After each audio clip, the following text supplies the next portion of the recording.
people, Bemi here. Welcome back to my channel, guys. Thank you so much for stopping by today.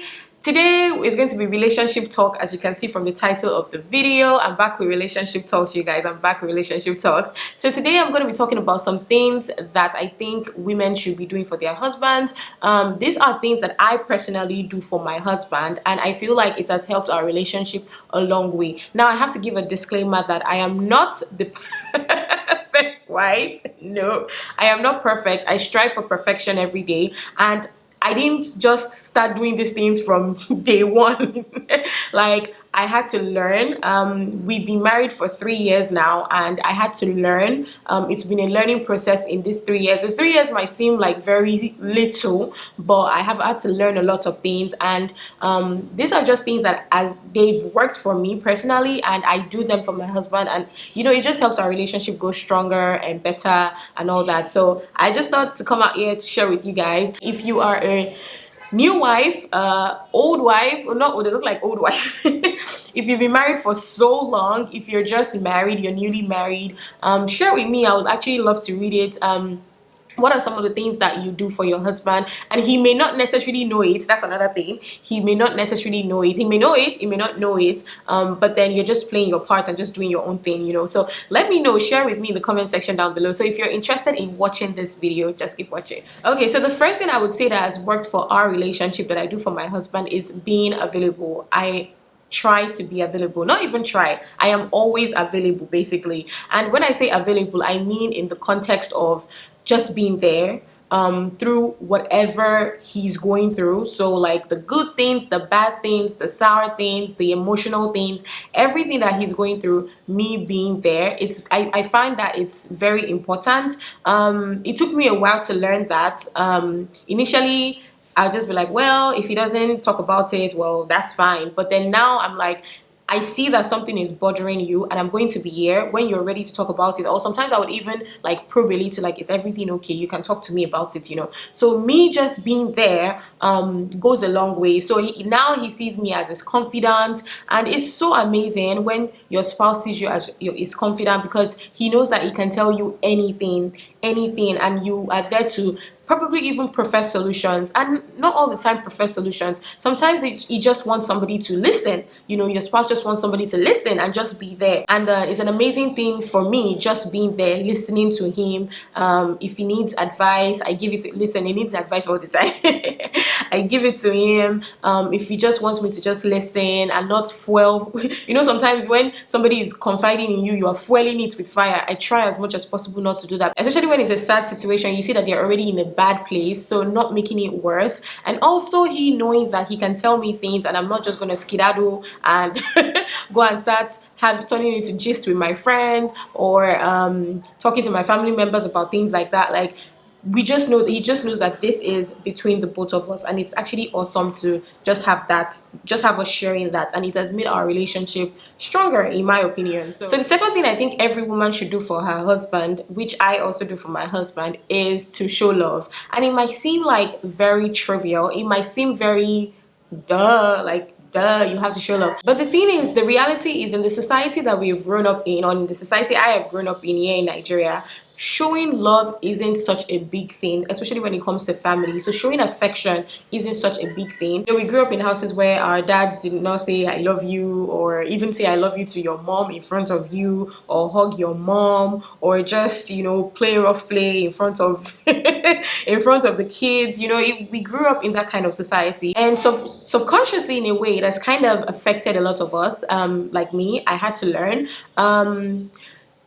I had to learn how to show affection, basically, especially when it came to things like physical touch, you know, PDA, inside and outside the house. You know, it was new to me, it was strange to me, but then I realized that this was something that, you know, my husband liked.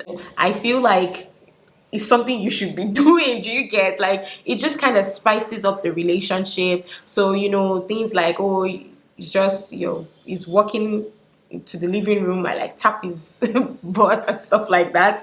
I don't I don't want to get censored in this video, but you guys understand what I mean. Like, just showing little acts of affection, acts of love to yourselves, hugs, kisses. Like, it doesn't have to be only when you're doing the do in the room that you show like affection. When I was in college, the first church I attended in college outside of Nigeria was Lakeview Church, and I remember that during the service, during like, you know, church service, during prayer or during worship, I would see like husbands and wives like hold their hands during prayer, and it's like stuck in my head. This was something I never saw growing up in Nigeria. Like, how many times, tell me, how many times do you go to church in Nigeria and you see a couple sitting next to each other? That's even if they sit next to each other, holding hands during prayer. Not that pastor say, hold your neighbor's hand, like just genuinely holding hands. And that like resonated in me so much, and I kept telling myself that I want to be able to do this. And over the years, you know, I never, you know, thought about it anymore. But then even when I initially got married, I never, you know, thought about it. And then I think one day I was just, you know, praying or something, and that scene came to my head again, and I'm like, why can't I hold my husband's hand in church when we're praying? Like, it just, you know, like, it just even makes the prayer more effective, you know, it makes it stronger, you know, like you. But you know, people feel like, oh, we're in church, we're not supposed to be holding hands. Who said we're not supposed to be holding hands? Who gave those rules? Do you get, like, who gave those rules in Nigeria? So you know, sometimes in church I find myself like, when it's time to pray or during praise and worship or worship, I just hold my husband's hand, and you know, I don't care who is looking, I don't care who is watching, is my husband. Another thing I do for my husband to strengthen our relationship and help our relationship thus far, as I have seen, is that I respect my husband a lot.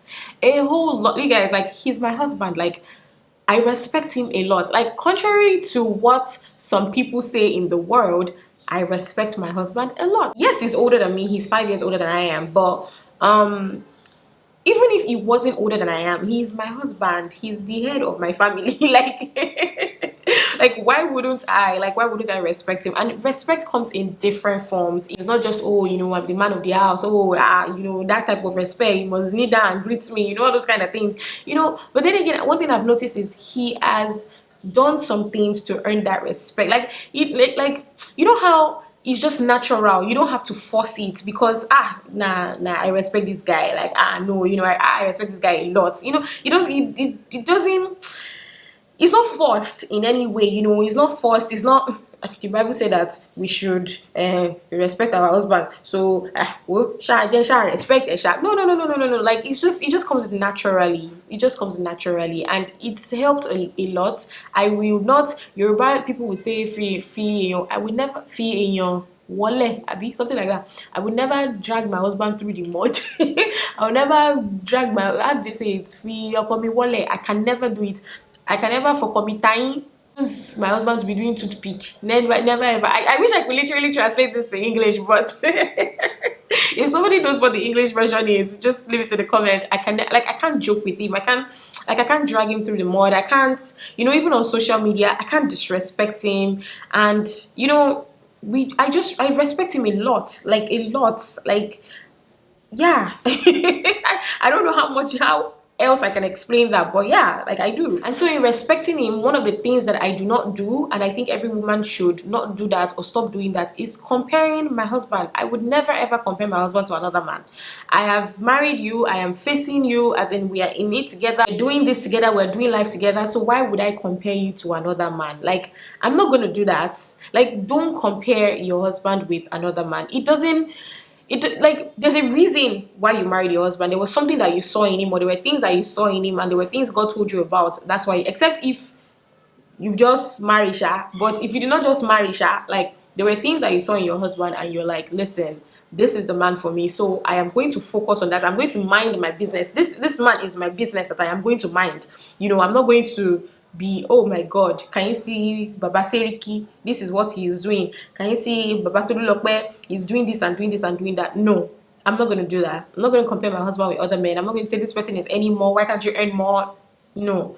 I'm not going to say this person bought his wife a brand new car. Why can't you buy me a brand new car? No. Because at the end of the day, all our journeys in life is very, very different. Our journeys are different. Everybody started somewhere. Everybody is heading somewhere. So you cannot compare people together. You can't. They even tell you not to compare your children. We're not supposed to compare your children together. You don't compare your children and their friends together. So why are you comparing your husband and another man together? Another man that you don't know what's going on in his family. You don't know what he is doing in that family. don't compare your husband with any other person. Compare your husband to your dad. Like, that's one thing I see a lot of people doing. Don't compare your husband to your dad.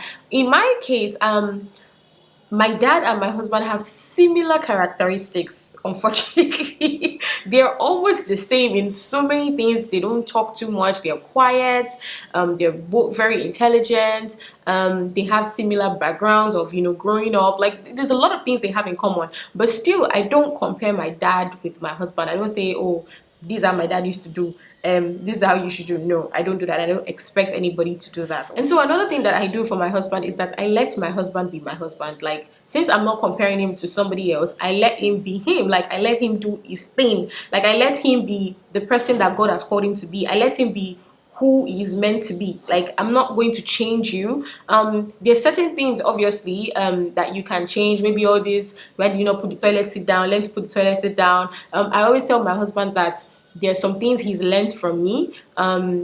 Things like giving. I feel like my husband gives better now, and I think he learned that from me. So, you know, there are things like that that you can change, you know, but not necessarily the character of the man, not necessarily the person of the man. You know, I don't know if I'm explaining that right. You can't really change the person, and that's why they always advise when you're getting into marriage that don't get into marriage thinking that you can change this person. When you're in a relationship and you see that there are things that you do not like, just let it go. Don't now say, oh, I will enter the relationship and I will change him. It's not going to work. Even when it comes to things like household chores, for example, right now we don't have a help and we do everything by ourselves.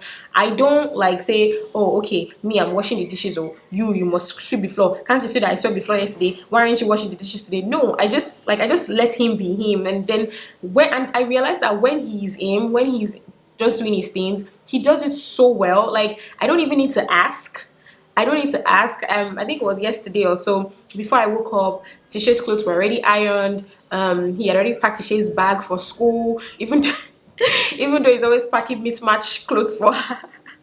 Listen, I'm not going to complain, but he had already done those things. I feel like it's because I don't nag him about those things. You know, it's not like there's always one complaint or the other, like, babe, why are you not doing this, or why are you not doing that? I feel like that's why he spontaneously does things by himself, and he does it very, very well. So, which also circles back to just let him be who he is, and don't nag your husband. Please don't. Like, please don't. We can have conversations, we can have arguments, but what we're not gonna do, ladies, is we're not gonna nag our husbands. No, we're not gonna do that. So another thing that I do for my husband is that I feed his love language. So I know his love languages and I feed them. One of his love language is physical touch.